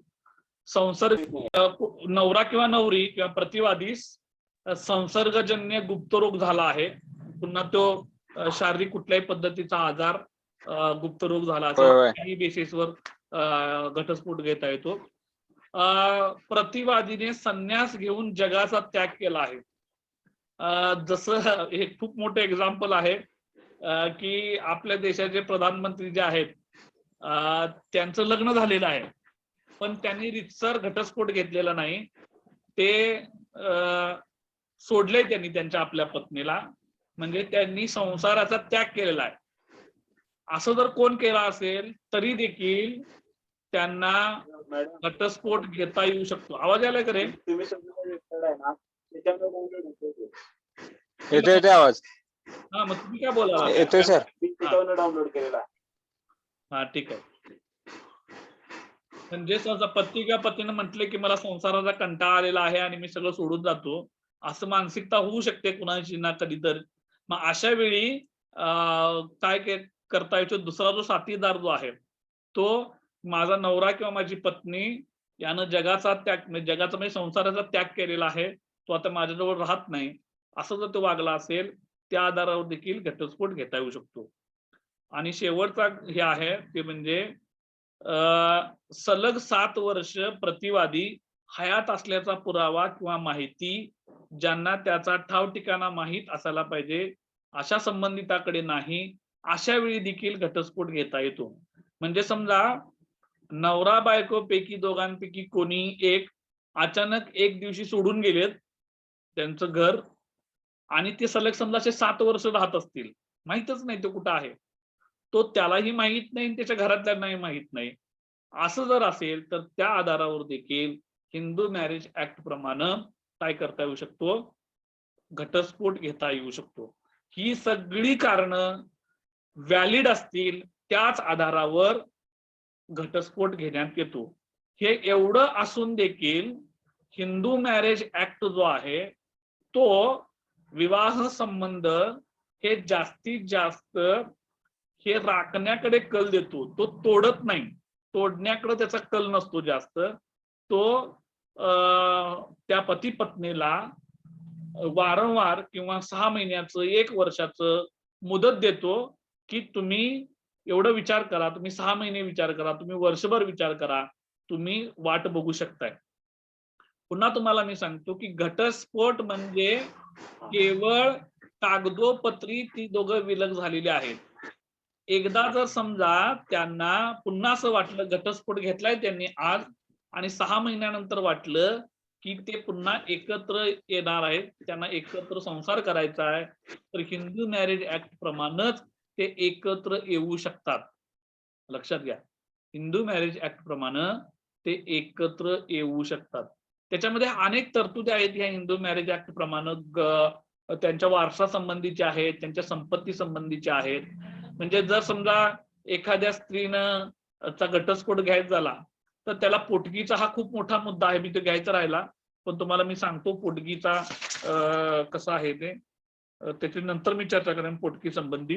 की जर समजा एखादी स्त्री काम करणारी नसेल तर तिच्या पुढच्या भविष्याचा विचार करून त्यांना तशी तरतूद द्यावी लागते, तरतूद करून द्यावी लागते. पैसे, रोख रक्कम किंवा महिन्याला जे काही कोर्ट ठरवते त्या दोघांच्या आर्थिक कुवत आणि या सर्व गोष्टींचा विचार करून ते ठरवलं जातं. तर असा या कायद्याची पृष्ठभूमी आहे. आता आपल्याकडे जो 2 नंबरचा कायदा आहे तो म्हणजे इस्लामी मॅरेज ऍक्ट किंवा त्याला आपण मुसलमानी विवाह विषयक कायदा या अर्थानं संबोधू शकतो. आता या इस्लामच्या विवाह विषयक कायद्यामध्ये त्याचा जो आधार आहे या कायद्याचा, तो याचा आधार जो आहे कुराण आहे, त्यांच्या ज्या परंपरा आहे सुन्ना इस्लाम धर्मीयांच्या, आणि त्यांचे जे मुल्ला मौलवी किंवा विद्वान जे आहेत ते जे काय समाजमान्य त्या विचार व्यक्त करतील किंवा नियम ठरवतील त्यावर आधारित हा इस्लामचा विवाह विषयक कायदा आहे. त्या कायद्यावर, इस्लामच्या कायद्यावर कुराण मधील आणि शरीयत मधील जी वचनं आहेत त्यांनाच प्रमाण मानण्याची जास्त काय आहे भूमिका आहे. त्यांच्या मतानुसार की जो घटनेनुसार निर्माण झालेले कार्य आहेत त्यांनी इस्लाम मॅरेज ऍक्ट मध्ये काय करू नये, हस्तक्षेप करू नये, अशा पद्धतीची देखील भूमिका आहे. तर या इस्लामच्या विवाह विषयक कायद्यामध्ये लग्न होण्यापूर्वीच्या नेमक्या कुठल्या कुठल्या तरतुदी आहेत त्या बघा. या सर्वच्या सर्व तरतुदी ज्या आहेत त्या मी आपलं जे मराठी विश्वकोश आहे त्याच्या संबंधीच्या घटस्फोटाच्या मांडणी आहे सर्व धर्मांच्या बाबतीत त्याच्यावरून घेतलेले आहे. त्यामुळं माझ्या मनचं वाक्य याच्यातलं एकही नाही. मी जे ते मला रेफरन्स आहे ते तुम्हाला सांगतोय. मग याच्यामध्ये काय जर वेगवेगळं असतील तर तुम्ही मला सांगू शकता. पहिला भाग आहे इस्लामी कायद्यात म्हणजे विवाह हा संस्कार नसून तो करार आहे किंवा संविदा आहे. म्हणजे ते संस्कार वगैरे काय नाही, 2 घरांच्या मधला म्हणजे वराचं घर आणि वधूचं घर म्हणजे नवरा आणि नवरी या दोन्ही घरांच्या मध्ये झालेला तो काय आहे, एक करार आहे. त्यामुळं लग्न ठरवत असताना कराराच्या प्रसंगी 2 पुरुष साक्षीदार किंवा 1 पुरुष व 2 महिला साक्षीदार त्या ठिकाणी असाव्या लागतात. प्रस्ताव स्वीकृती वा संमती एकाच वेळी एकाच बैठकीमध्ये होतात. दुसरं, विवाह करण्यासाठी धार्मिक विधी व कागदपत्रांची आवश्यकता नसते. मुसलमान व्यक्तीला प्रतिष्ठित नात्यामध्ये विवाह करता येत नाही. जसं हिंदू धर्मामध्ये आहे तसंच इकडे आहे. म्हणजे इस्लामनुसार कोणत्या नात्यांमध्ये विवाह चांगला किंवा मान्यता आहे आणि कोणत्या नात्याच्या विवाहांना मान्यता नाही, म्हणजे प्रतिष्ठित नातं. जिथं परवानगी आहे तिथं विवाहाला मान्यता आहे, जिथं परवानगी नाही तिथं मान्य नाही. पतीला आणि 5 नंबरचा जे अट आहे ती म्हणजे पतीला एका वेळी जास्तीत जास्त 4 बायका असू शकतात. मुसलमान पुरुष मुसलमान स्त्रीशी वा मुसलमानेतर किताबी या स्त्रीशी म्हणजे ख्रिस्ती स्त्रीशी विवाह करू शकतो, परंतु अग्निपूजक किंवा मूर्तीपूजक स्त्रीशी विवाह करू शकत नाही. आता हे जे सगळे कायदे आहेत याची वास्तवामध्ये अशीच परिस्थिती असेल असं का नाही. मी तरी अजून म्हणजे परमिशन आहे इथं एका पुरुषाला 4 स्त्रियांशी विवाह करता येऊ शकतो. मात्र आजच्या जगामध्ये एका वेळी 4 पत्नींचा सांभाळ करणं हे काय संयुक्तिक वाटत नाही. त्यामुळं काय हे जे आहे तुमच्या आजूबाजूला किंवा इथं आता अल्फी आहे, त्याच्यानंतर सायरा आहे, तुमच्या असं कोण आजूबाजूला आहे का बाबा एक व्यक्ती जो 4 पत्नी करून राहायला लागलाय? म्हणजे असं असला तरी अगदी रेअर. म्हणजे आता हीच गोष्ट जर तुम्ही हिंदू धर्मात जरी बघितला तर हिंदू धर्मामध्ये अनेक लोकांनी 2-2 लग्न केलेली आहेत. म्हणजे एकाच घरामध्ये दोन्ही पत्नी नांदताना आपण बघतो. पण हा जरी समजा तिथं शर्यतमध्ये किंवा कुराणमध्ये जरी पूर्वी ही तरतूद होती, ज्यावेळी मध्ययुगीन कालखंड होता, ज्यावेळी युद्ध वगैरे व्हायची, त्या कालखंडामध्ये असं पुरुषांना 4-4 विवाहाची परमिशन होती किंवा लग्न केली जायची. पण मला वाटत नाही आता हे काय असं घडत असेल 4-4 पत्नी करायचं, कारण ते प्रॅक्टिकली इम्पॉसिबल आहे. असं मला पण परवानगी आहे एवढं मात्र नक्की त्या कायद्यानुसार. दुसरं असं आहे की मुसलमान पुरुष मुसलमान स्त्रीशी विवाह करायला पाहिजे आणि ते किताबिया म्हणजे ख्रिस्ती धर्मातील स्त्रीशी विवाह करू शकतो, मात्र मूर्ती पूजा करणाऱ्या किंवा अग्निपूजा करणाऱ्या इतर धर्मातील कुठल्याही स्त्रीशी मुसलमान पुरुष विवाह करू शकत नाही. पण असंही काही नाही, माझ्या अनेक मित्र आहेत त्यांनी हिंदू धर्मातल्या मुलींशी लग्न केलेली आहेत आणि मुस्लिम मुली आहेत की ज्यांनी इतर म्हणजे हिंदू धर्माची लग्न केलेलं आहे. म्हणजे हे जे कायदे आहेत हे वास्तवामध्ये ऍज इट इज 100% याचं तुम्हाला प्रक्रिया दिसत नाही, लक्षात घ्या. म्हणजे माझ्याच मिसेसची मैत्रीण आहे, दोघं पण ते आहेत, मुलगा हिंदू आहे, त्याची पत्नी मुस्लिम आहे. आजऱ्यातलाच माझा एक मित्र आहे नॉर्वेकर, तो हिंदू आहे, त्याची पत्नी मुस्लिम आहे. त्यामुळं हे जे कायदे आहेत हे कायदे फक्त पुस्तकांमध्ये आहेत. त्याचं मात्र एवढंही असं नाही की त्याचं ब्रेक करणाऱ्या अनेक घटना नाहीत, एवढं मात्र नक्की. म्हणजे तुम्हाला मोठ्या प्रमाणावर आंतरधर्मीय विवाह दिसतात का, तर त्याचं उत्तर नाही नाही. मात्र पूर्णपणे नाहीत का असंही म्हणता येत नाही. अनेक मुस्लिम घरांमध्ये हिंदू मुली आहेत किंवा अनेक मुस्लिम मुली हिंदू घरांमध्ये देखील लग्न होऊन गेलेले आहेत. दुसरा असा आहे की जो पहिला घटक आहे याच्यातला की एक पुरुष 4 पत्नी करू शकतो किंवा 4 स्त्रियांशी विवाह करू शकतो, ही कायदेशीर तरतूद आहे. पण मला वाटत नाही ती प्रॅक्टिकल किती शक्य आहे किंवा एखाद दुसरा माणूस असू शकेल एकाच पत्नीबरोबर संसार करून त्या सर्वांचा सांभाळ करणं आणि त्या गोष्टींची पूर्तता करणं, म्हणजे हे खूप मोठं तसं जिकरीचं काम असतंय. त्यामुळे 4-4 पत्नींचा हे करणं हे तसं काही मला संयुक्त वाटत नाही. खरं तर काळाच्या विचार करता ह्या सगळ्या तरतुदी ज्या आहेत या तरतुदी खरं तर बदलायला पाहिजे. पण कोण बदलणार? ते ज्या सुप्रीम लोक जे आहेत की जे धर्माचा अर्थ सांगतात, जे कुराणचा अर्थ सांगतात, ज्यांना आपण धर्मपंडित किंवा मौलवी असं म्हणतो, त्यांनी या संबंधी विचार करणं. म्हणजे जो वरचा मौलवी आहे तो देखील 4 पत्नी केला नसेल, मात्र ते बदलायला पाहिजे असं माझं मत आहे. ते बाकीचं काय नाही, त्याच्यात ह्या गोष्टी तुम्हाला सांगतोय. पुढचा मुद्दा जो आहे, मुसलमान स्त्री फक्त मुसलमान पुरुषाचा विवाह करू शकते, हा नियम आहे. प्रॅक्टिकली तसं काय अनेक ह्यामध्ये बघत असतो की अनेक मुस्लिम स्त्रियांनी इतर धर्मातील पुरुषांशी विवाह केलेले आहेत. आणि सर्वात महत्वाचं म्हणजे कायदा जो आहे भारतातला, भारतीय संविधानाचा जो कायदा आहे, लग्न करण्यासाठी भारतातील सर्व नागरिकांना अभिव्यक्ती स्वातंत्र्य दिलेलं आहे. कुठल्या स्त्रीनं आणि कुठल्या पुरुषानं कुठल्या धर्मातील व्यक्तीशी लग्न करावं हा ज्याचा त्याचा पर्सनल चॉईस आहे, हा त्याचा वैयक्तिक चॉईस आहे. मात्र होतं काय की ज्यावेळी हे नियम मोडले जातात, लक्षात घ्या, मी हे तुम्हाला हे पुन्हा का समजून घ्यायचं, जर समजा एखाद्या मुसलमान स्त्रीनं काय केलं, एखाद्या पुरुषाशी बाहेरच्या पुरुषाशी लग्न केलं आणि नंतर समजा तिनं वडिलांच्या संपत्तीमध्ये किंवा वारसा हक्काच्या संदर्भात काहीतरी मागणी केली, तर मात्र काय करतात की या कायद्याचा विचार करून तिचे पुढचे अधिकार डावलले जातात बऱ्याच वेळा.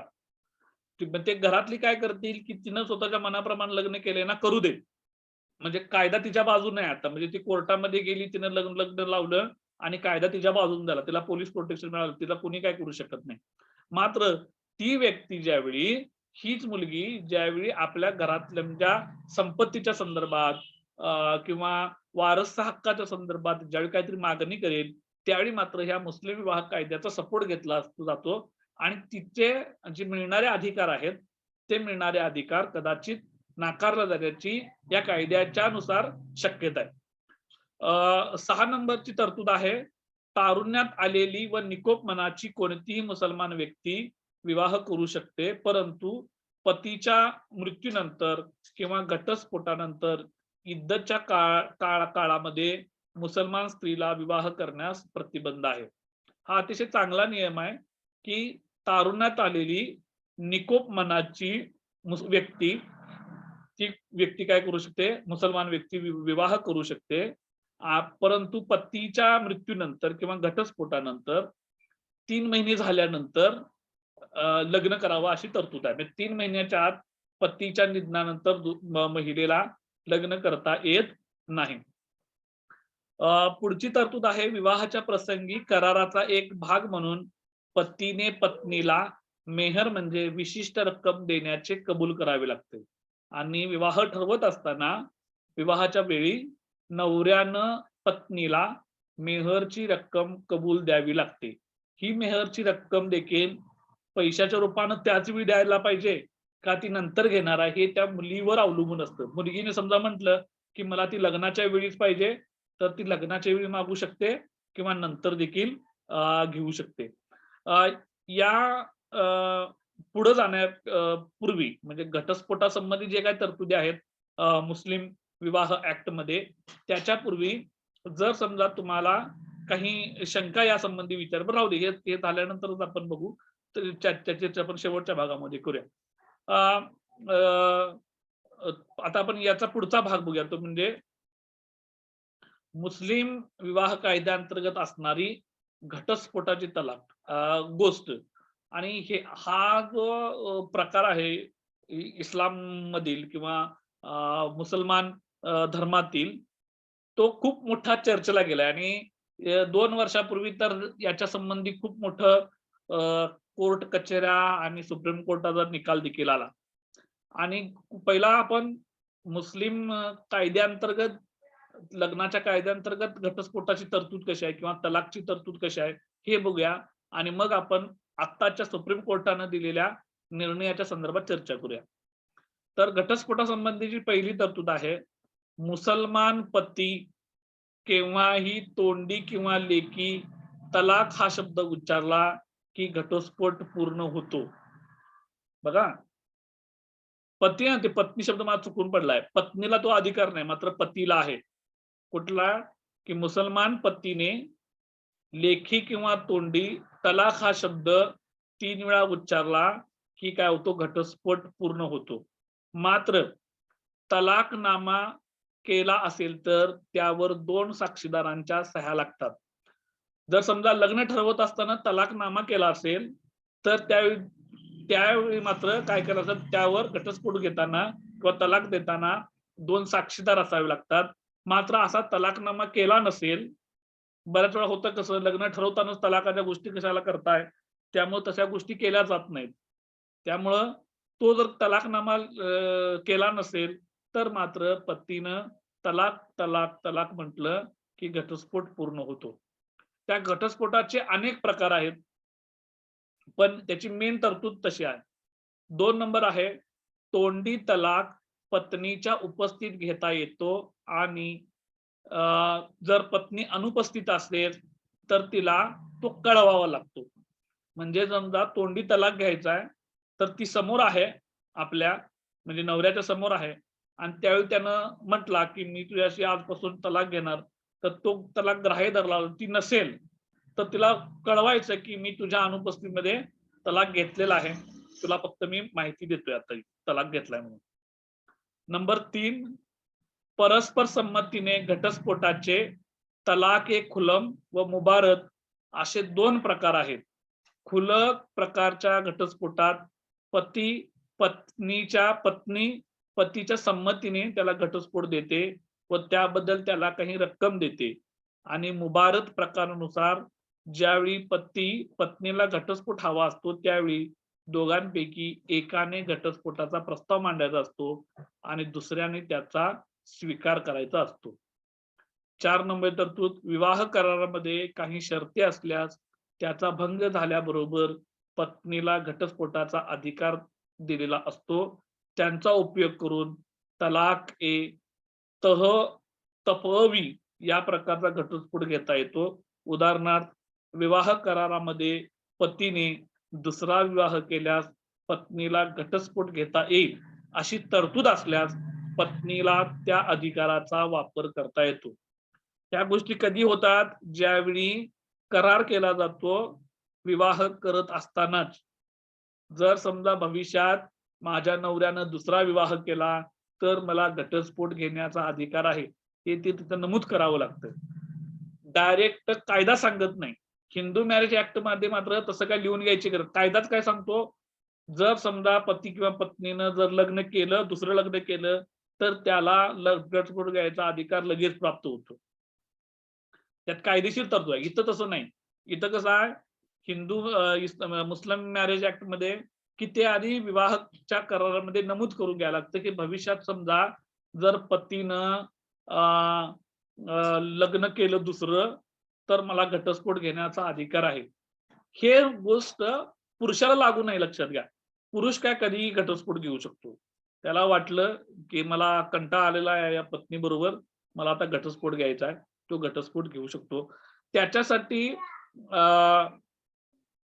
काय केलेलं आहे, जास्त ताकद आहे पुरुषांना. स्त्रियांना मात्र या संबंधीच्या खूप अडचणींना सामोरं जावं लागतं आणि म्हणून अनेक वर्षांपासून सुप्रीम कोर्टामध्ये 3 तलाक पद्धत जी आहे ती 3 तलाक पद्धत कायद्यानं बंद करण्यात यावी अशा पद्धतीची याचिका दाखल केली होती आणि त्याच्यामध्ये अनेक मुस्लिम स्त्रियांनी सहभाग घेतला होता. तर गेल्या 2 वर्षापूर्वी सुप्रीम कोर्टानं असा निकाल दिलेला आहे की इस्लाम मधील 3 तलाकची पद्धत कायद्यानं बंद करण्यात आलेली आहे. म्हणजे एखाद्या पुरुषाला वाटलं की मला आता माझ्या पत्नीबरोबर विवाह मोडायचा आहे, तर तो तिला न कळवता, तिची परवानगी न घेता किंवा तिला काय वाटतंय हे न बघता तिच्यापासून तो तलाक घेऊ शकत नाही. जर त्यानं तशा पद्धतीचा तलाक घेतला तर किंवा त्या मुलीला त्यानं सोडलं किंवा त्याच्या संमतीने वैवाहिक संबंध नष्ट केले तर त्या मुस्लिम स्त्रीला नव्या नियमानुसार त्याच्या विरोधामध्ये कोर्टात दाद मागता येते. लक्षात घ्या. अनेक गोष्टी ज्या आहेत की ज्या गोष्टी मी तुम्हाला नेहमी असं म्हणत असतो की अनेक धर्मांमध्ये अनेक पद्धतीच्या वाईट चालीरीती, प्रथा, परंपरा आहेत आणि या वाईट चालीरीती ज्या आहेत त्या स्त्रियांच्या हक्कांच्या वर गदा आणणाऱ्या आहेत. मी अनेक वेळा म्हणतो की प्रत्येक धर्मामध्ये असे काही नियम आहेत, हे नियम स्त्रियांच्या बाबतीत दुजाभाव करणारे, त्यांच्या अधिकारांचं हनन करणारे असायला पाहिजे. जर समजा पुरुषाला जर समजा तलाक घेण्याचा अधिकार असेल तर मग पत्नीला का नाही? तिला पण वाटू शकतं की मला पण तुझ्याबरोबर राहायचं नाही, मी पण 3 वेळा तलाक तलाक म्हणते, मला पण तुझ्यासोबत, मात्र तो अधिकार तिला दिलेला नाही. तो अधिकार कुणाला आहे? पुरुषाला अधिकार दिलेला आहे. त्यामुळे अशा अनेक गोष्टी आहेत की ज्या गोष्टी खरं तर काळाच्या ओघामध्ये त्या बदलल्या पाहिजेत. तुम्हाला आणि एक गोष्ट अशी आहे, एक मात्र लक्षात ठेवा की ज्या काही ज्या चुकीच्या पद्धती आहेत, जसा समाज बदलेल, जसं प्रत्येक समाजामध्ये शिक्षणाचा प्रवाह वाढेल, तसं ह्या बदलाच्या गोष्टी होतात आणि लोक स्वीकारतात. की जसं मी मगाशी तुम्हाला सांगितलं की बघा, 4 विवाह करणं आज कुठल्याही व्यक्तीला प्रॅक्टिकली शक्य नाही. म्हणजे एवढं मोठ्या अनेक उदरनिर्वाहाच्याच आणि आपलं जीवन जगण्याच्या प्रॉब्लेम एवढे मोठे आहेत की त्यावेळी आता आपण असं म्हणू शकत नाही की कोणताही एखादा माणूस 4-4 विवाह करेल आणि तो सगळ्यांचा एवढ्या मोठ्या पद्धतीने सांभाळ करू शकतो. त्यामुळे जरी तशी तरतूद जरी असली तरी तरतूद ती काळाच्या ओघातच, आज तुम्हाला मला माणूस म्हणून असं आपण करतो की ती काळाच्या ओघातच जवळजवळ नष्ट झालेली आहे. म्हणजे तुम्हाला एखाद दुसरं तुम्हाला उदाहरण कुठंतरी दिसू शकतं की 4 विवाह केली.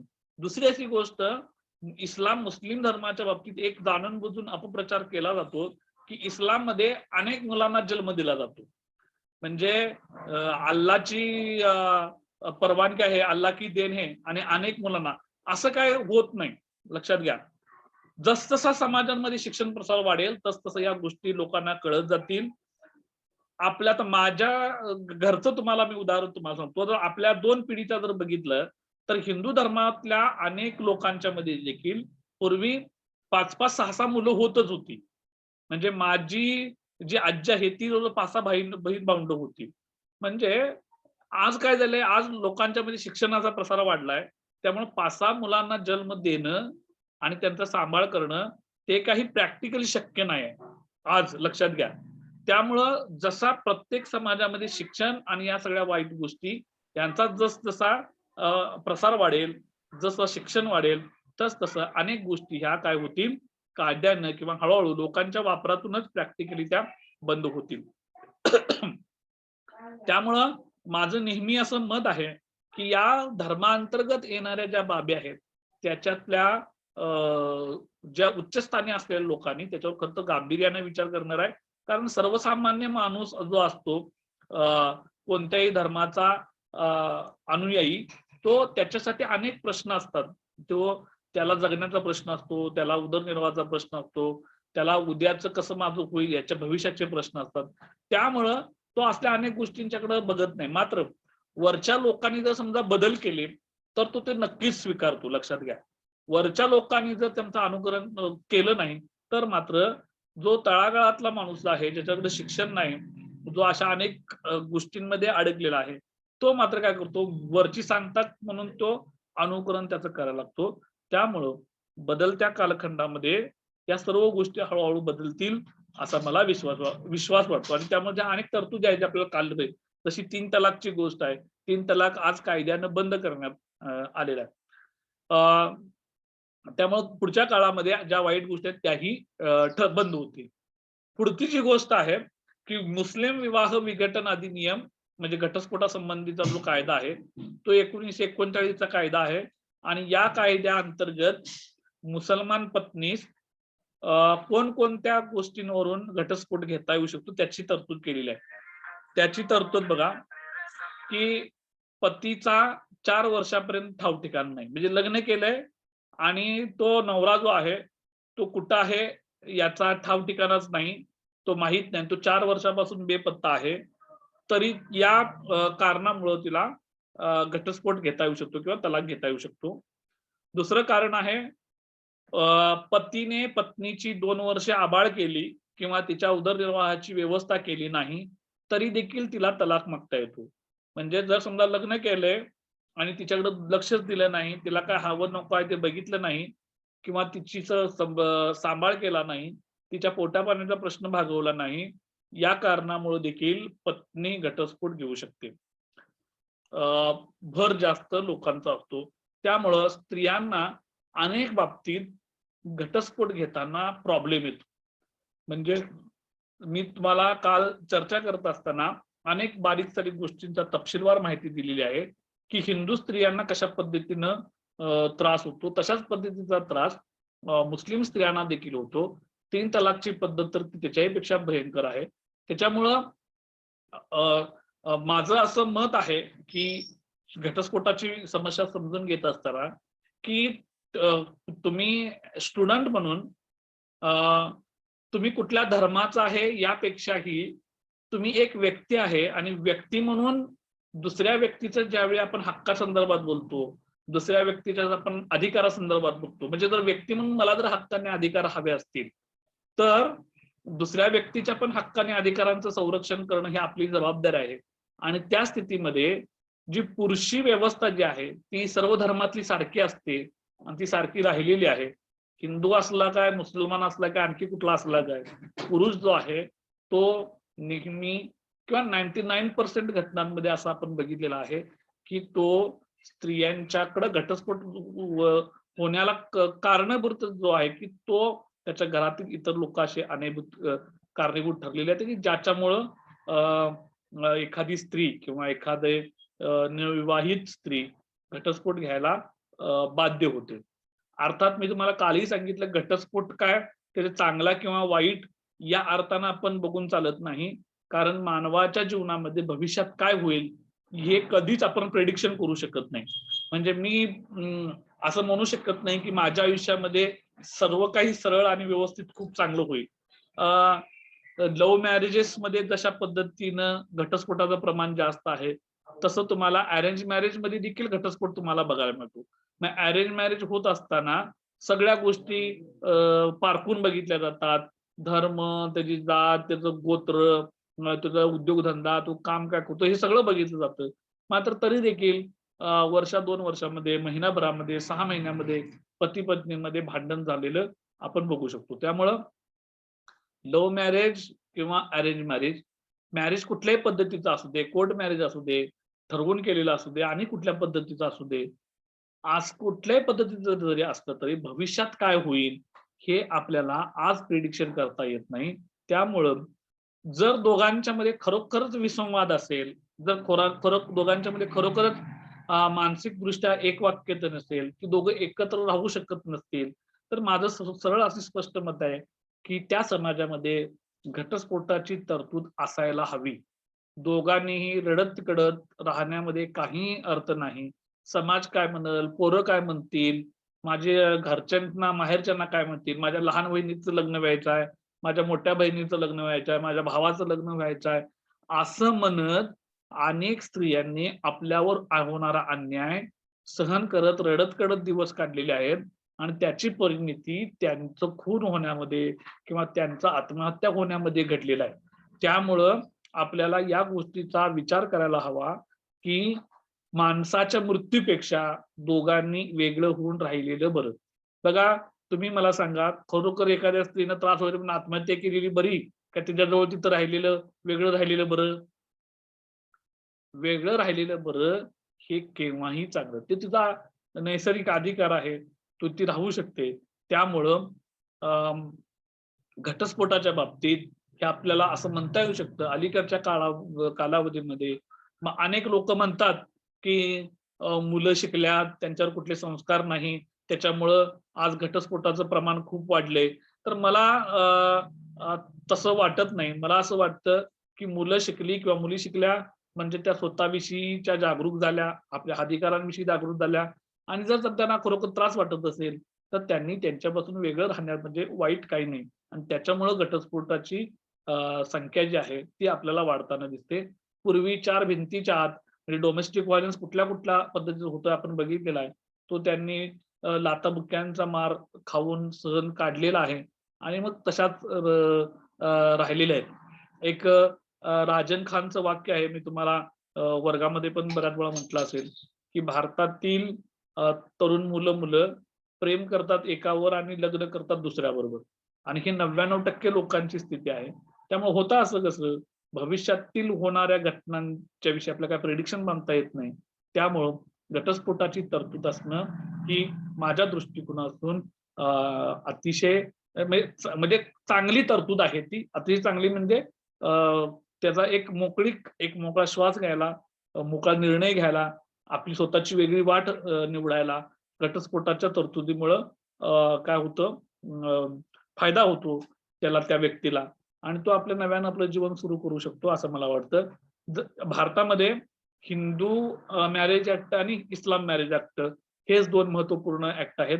जो ख्रिश्चन मॅरेज ऍक्ट आहे आणि पारसी मॅरेज ऍक्ट आहेत, ते 99% कायदे जे आहेत ते दोन्ही मॅरेज ऍक्ट जे आहेत ते जवळपास हिंदू आणि इस्लाम मॅरेज ऍक्ट प्रमाणेच आहेत. त्याच्यामध्ये एवढा काही विशेष नाही. त्यांच्यामध्ये देखील घटस्फोट त्या सर्व व्हॅलिड कारणांसाठी दिला जातो. मात्र एकंदर परिस्थिती अशी आहे, की समाजामध्ये व्यक्ती घटस्फोट टाळण्याचा जास्तीत जास्त प्रयत्न करतात, की दोघांनी संसार चांगला करावा, दोघांनी चांगलं जीवन जगावं, दोघांनी एकत्रित राहावं. दोघांनी एकत्रित राहिल्याचा जर समजा त्यांना मुलं-बाळ झाली असतील आणि मुलं लहान असताना जर समजा त्या दोघांच्यामध्ये पुन्हा क्रायसिस निर्माण होत असेल, तर त्या मुलांचं होणारं नुकसान, मुलांच्यावर संस्कार कुणी करायचे, त्यांचं पालन-पोषण कुणी करायचं, हा मोठा प्रश्न असतो. त्याच्यामुळे आपल्याला न्यायालयीन लढतीमध्ये ज्यावेळी लहान मुलं असतात, त्यावेळी त्यांचा कुणाकडे अधिकार द्यावा, म्हणजे नवऱ्याकडे द्यावा का नवरीकडे, बायकोकडे द्यावा, आईकडे द्यावं, अशा पद्धतीचे अनेक खटले प्रलंबित आहेत. त्यामुळे त्यात खूप मोठे प्रॉब्लेम्स आहेत त्याच्यामध्ये. त्यामुळं एक समाजमन मोठं असं म्हणतं, की घटस्फोट हा शक्यतो टाळलेला बरा, होऊ नये. साधारणतः त्याच्यामध्ये पॅचअप करणं. त्यामुळे भारतातील कायदे जे आहेत, ते कायदे देखील घटस्फोटाकडे जाण्यापेक्षा तुम्ही तुमच्या दोघांच्यामध्ये अंडरस्टँडिंग होतं का? तुम्ही एकमेकांना समजून घेऊ शकताय का, तुम्ही थोडं एकमेकांना वेळ द्या आणि तुम्ही थोडा वेळ वाट बघा, अशा पद्धतीचे सल्ले देतात. आणि मग याच्यातूनच जर काही समजा होतच नसेल, अगदी टोकाचाच जर समजा संघर्ष झाला असेल, मग त्यांच्यासाठी कोर देखील ते म्हणतं की तुम्ही काय करू शकता, वेगळं होऊ शकता, एकमेकाच्या संमतीने देखील वेगळं होऊ शकता. तर या ठिकाणी ही घटस्फोटाची संकल्पना संपलेली आहे संपूर्ण. आपण या प्रकरणामध्ये डोमेस्टिक व्हायलन्स म्हणजे काय, त्याचे प्रकार, त्याचे वैशिष्ट्य बघितलेले आहेत. यासोबतच जो हुंडा आहे, हुंडा पद्धती आहे, त्याचीही कारणं बघितली आहेत. हुंडा प्रथा म्हणजे काय बघितलेलं आहे आणि हुंडा प्रथा संबंधी जे कायदे आहेत त्याचीही चर्चा आपण केलेली आहे. आणि जो दुसरा आहे घटस्फोट. घटस्फोट म्हणजे काय, घटस्फोटाची कारणे आणि घटस्फोट रोखण्यासाठी जे वेगवेगळे मॅरेज ऍक्ट आहेत, म्हणजे हिंदू मॅरेज ऍक्ट, इस्लाम मॅरेज ऍक्ट, पारशी, ख्रिश्चन याच्या संबंधी आपण चर्चा, आणि या ऍक्ट मध्येच घटस्फोटाच्या तरतुदी करण्यात आलेल्या आहेत. 5 मिनिटं शिल्लक आहेत. तुम्ही या